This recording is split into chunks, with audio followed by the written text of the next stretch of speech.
Allah is saying when you do da'wah, don't think you've done anybody a favor. I did this for these people. I made so much dua for these people. I gave them da'wah and look at how they treat me. And don't do that. Don't let that come in your head. That you deserve because you gave so much.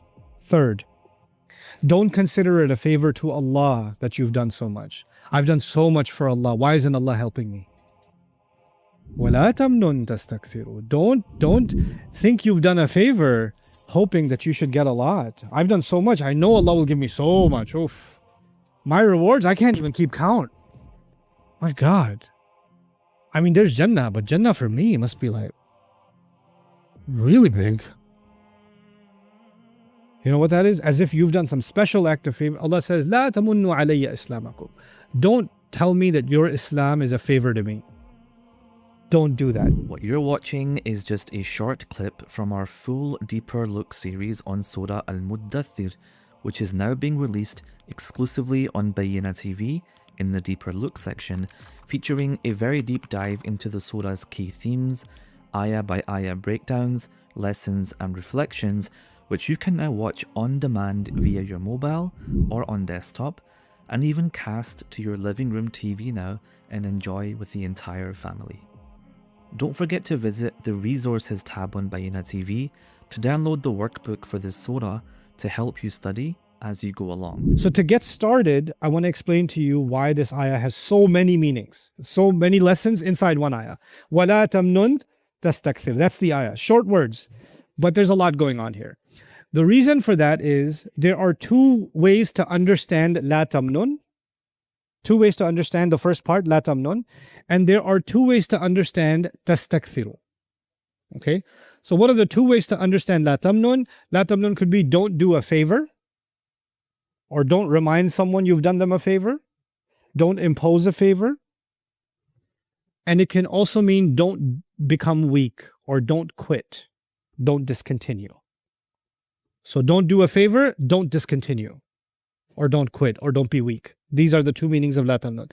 Tastakthir means, tastakthir could be read with a dhamma, tastakthiru, which in grammar would make it a hal. I know many of you don't know Arabic grammar, and even if you do, that won't make much sense to you yet. Or it could be jawab al-talab. So it could be la tastakthir majzoom. If you read it with la tastakthiru, the meaning is something else. And if you read la tastakthir, the meaning is something else.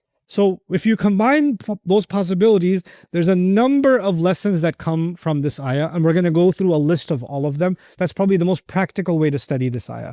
Instead of going into the etymology and details and all that stuff, let's focus on these key takeaways from this ayah. The first of them, the Prophet ﷺ is being told, don't do favors hoping for more. That the first meaning would be, don't do favors hoping for more. What does that mean? That means when you are in a position of da'wah and the da'wah is growing, so is your influence. And when your influence is growing, then people might want to use or leverage your influence for some favor for their own. You know? And when you get in that position, don't ever take that as the position you got put in was not there so that you can take advantage of it for your personal gain. So don't ever use this position for anything other than the da'wah itself, right? La tamnun tastakthir. Let me give you a secular example so you understand this. You know, athletes become popular, right? Football players, basketball players, etc., right? You know, UFC fighters. And when they become popular, companies come to them and say, hey, you want to be our brand spokesperson for our rubber band? You want to represent our, you know, our socks, you know? We're the sock brothers, good brothers. Like, and why would you do them this favor? What are you going to get? Well, okay, fine. I'll put your socks on. What am I going to get? Oh, well, we're going to give you this commission. We're going to give you this contract. We're going to give you this advertising. We're going to sponsor your next tour, whatever. They're giving them money, right? There's a deal being made, right? So the more influence you have, the more you're in a position to do somebody a favor, but it's not really a favor because you're expecting what? Returns. What am I going to get out of this? What am I going to get out of this? That's lesson number one. Lesson number two, la tamnun tastakthir. Don't consider a favor to people assuming that you've done so much. Meaning, la tamnun means, man, I give so many lectures, I made so many videos, I did this, I did this, I did this. I've done so much for the ummah. They don't appreciate me. They should do more for me. I've done so much for them. As if, don't put in your mind that you've done some huge contribution for the people and the people owe you a lot. Don't have that mindset. Nobody owes you anything.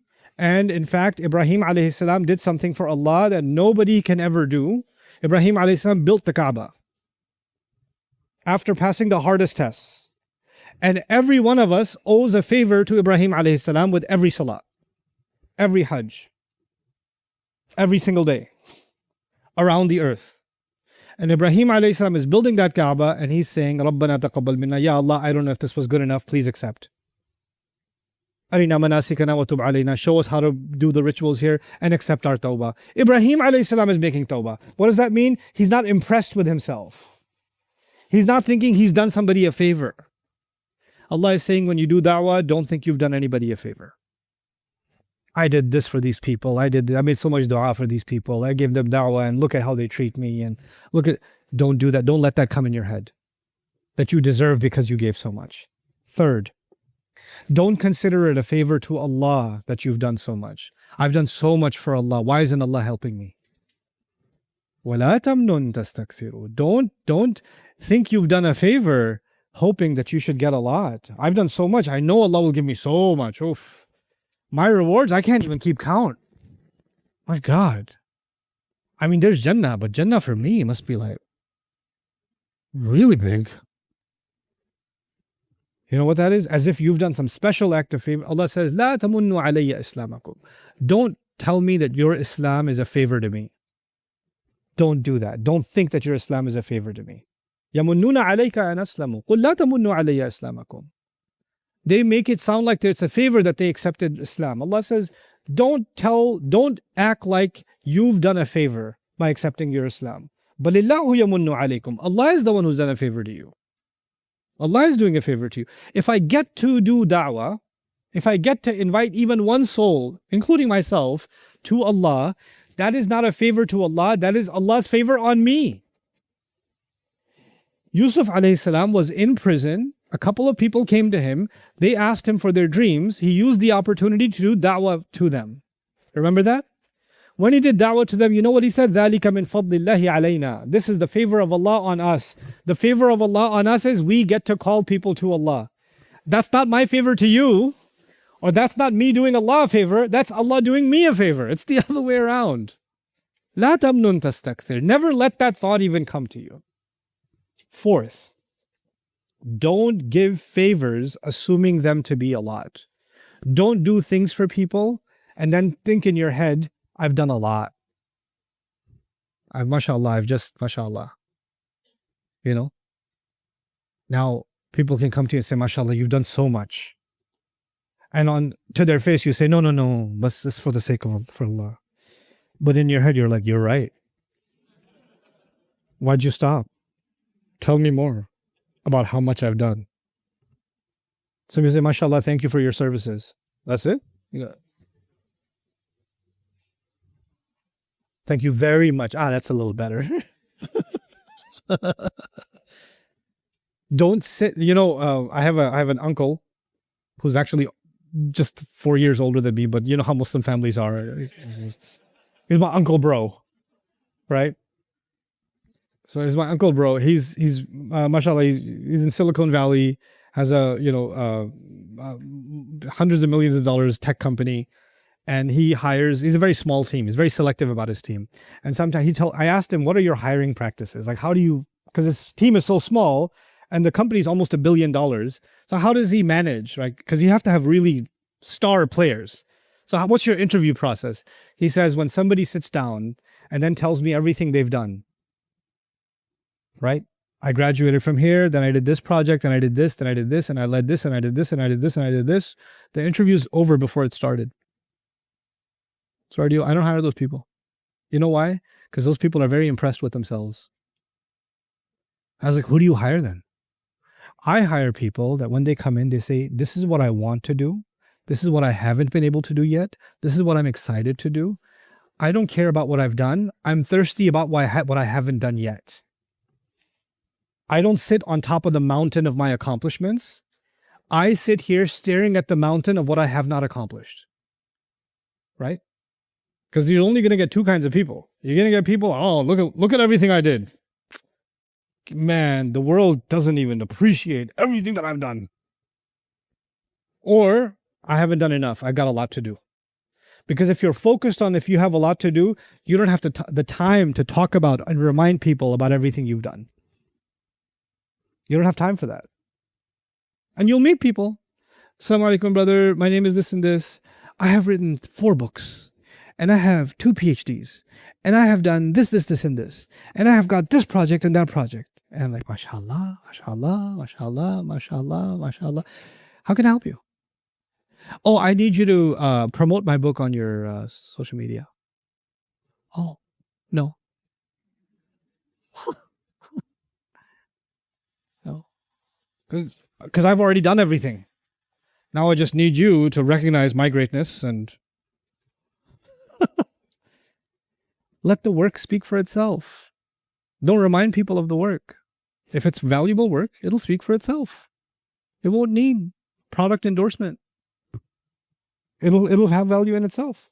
So don't give favors assuming it to be a lot. Now, don't weaken. Now, the other meaning of this was the favor meaning of tamnun. The other meaning is to discontinue or to become weak. You know, like when you're working on something and you're working for a long time and you're not seeing results, your motivation, your energy gets weak, right? And then you might even want to discontinue. That's the second meaning. So let me wrap this up and I'll give you a break. Don't weaken or discontinue in your resolve and your commitment because you think you've already done a lot. That's another meaning of this ayah. Man, I've done enough. Now I can sit back. You know, in business, when you start a business, you have to work 24 hours a day. You're sleeping and you're working. And you did that for 5 years, 6 years, 10 years, and finally the business took off. And you got the right team, the managers, everything's working. Now you can sit back and the thing is running itself. And you just walk into the office whenever you feel like it. You walk out whenever you feel like it because you already put in the hard work, right? Da'wah is not a business. Da'wah is not, I already did all the work. I already got famous. I already got this. I already wrote this book. I already did this and this. Let everybody else carry it now. I can just chill out now. I've done enough. No, don't become weak in your commitment, thinking you've done everything you can or you've done too much already. Don't do that. This is not this work. You don't say, I've prayed enough salawat. Time to take a 6-month break. Time to retire. There's a reason Allah puts salah and da'wah next to each other. Muzammil Muddathir. The same attitude you have towards salah is the same attitude the da'i has towards da'wah. Same attitude. That's why they're next to each other. Then the next one. Don't weaken in your resolve or don't weaken in your commitment while still feeling entitled to or wanting more. You know what? When you're doing da'wah, you have followers. Or you put yourself in some position of leadership. When you put yourself in a position of leadership, you start assuming things will come to you.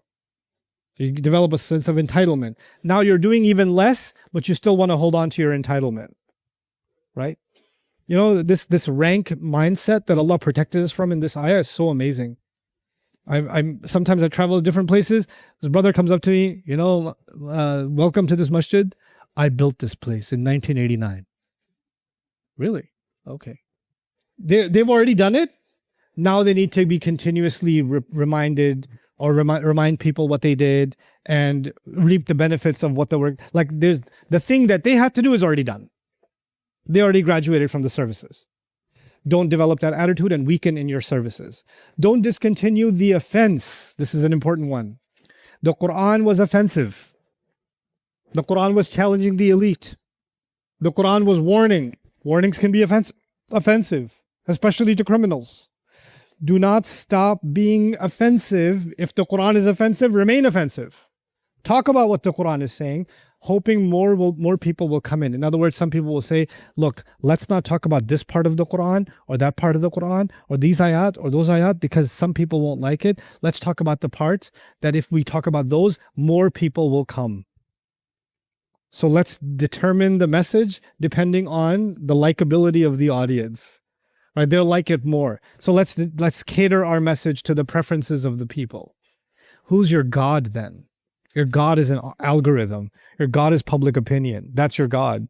Who needs idols when you have public opinion as your worship object of worship? La tamnun, don't discontinue, meaning don't discontinue talking about the truth because you're thinking if I hide some parts of the truth, more people will join in. Tastakthiru, more numbers will come. Or tastakthir, rather. Don't remind of favors. Now, these last two are the most beautiful. Don't ever remind or think you've done anyone a favor. And if you never let that come in your head, Allah says, I promise you, I will give you a lot. Let me summarize that one for you. If you always think you haven't done enough, or you've done very little, and you've never done anyone a favor, guaranteed Allah will give you a lot. If you think you've done a lot, Allah won't. So when you say, I've done nothing, Allah will give you everything. When you think I haven't done enough, Allah will keep giving you more and more and more. La tamnun, formula. La tamnun tastakthir. And then don't weaken in your commitment. Don't let yourself become depressed because you're not seeing results. If Allah sees that you didn't stop, you kept going, then Allah will give you a lot. And this lot could be in this dunya and it could be in the akhirah. You're not worried about whether or not many people will accept Islam or not. That's not your problem. Again, if you keep the principle in your mind, da'wah is being compared to salah. When you pray, right? You prayed on a good day, on a bad day, on a cold day, on a warm day. You prayed when you were sick, you prayed when you were healthy. You prayed. Every time you prayed, right? Isn't that one more good deed that you accomplished that you can say, Ya Allah, I did something for you? Right?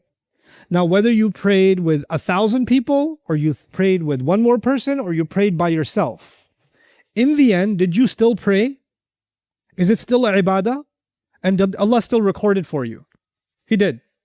When you're doing da'wah, and there's 1,000 people in front of you, you're doing da'wah, there's one person in front of you. You're doing da'wah, even that one person walks away and says, I gotta go.